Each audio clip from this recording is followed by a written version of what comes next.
Well, today was a weird day. We got our shots, we got our ballots, and we did some grocery shopping. I thought we did something else, but I don't know what it was. At any rate, I had a little bit of time, so I came down and I finished all the smokehouse lids.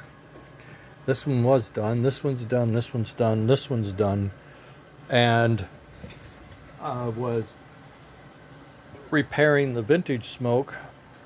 I found magically my last bit of angel hair, thank God. So these are all stuffed with angel hair and oiled. What I need now is I'm going to have to print. There's a plate that I mount these motors to, and then I screw that plate into the housing.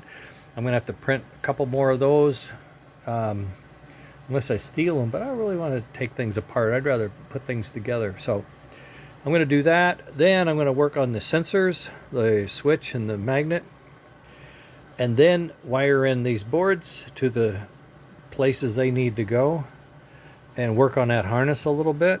I got to modify this piece so it fits a little better for that truck. And I'm printing the upper half of the tender chassis that we're going to be needing. The fun part here is I can spend 15 minutes setting that up, and then it prints for 4 hours. That way I can come over here and do this stuff. It's still printing, by the way. I found some trucks. I'm going to test them out and see what I got. The pivot plates. I want to get the pin and the plate the right height and all that to make sure it clears, but it has good movement.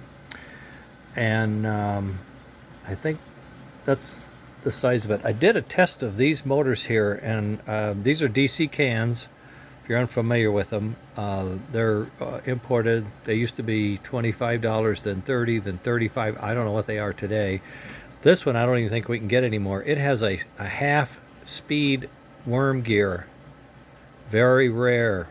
They were only made a few of them. This is one, but I'll tell you what, when I run it, you can see the thread count on that gear.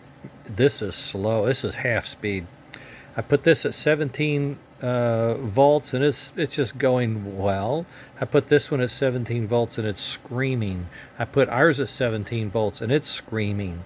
So this guy is really unique. It would be good for switchers, I suppose, or somebody's going to have a yard engine that needs to be slow but torquey.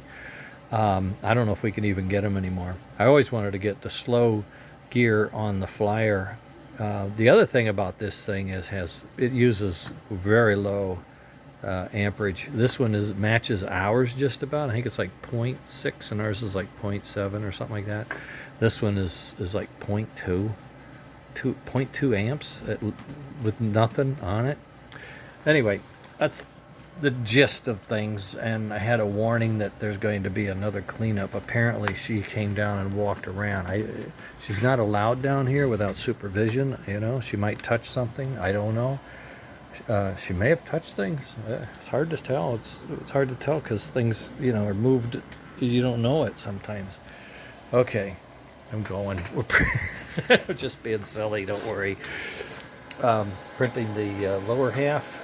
This will have the little tray for the fan, and then we can assemble this. Then we're going to get the height that we need for this pivot pin, and I have some other cool projects that I'm working on in the other engines thing. But at any rate, the piston came out a little fat. I'm gonna have to try to shrink it. The different material shrinks differently, and that seems to be what happened there, so I'm gonna fix that. And that's it. Done. Gotta go. Bye.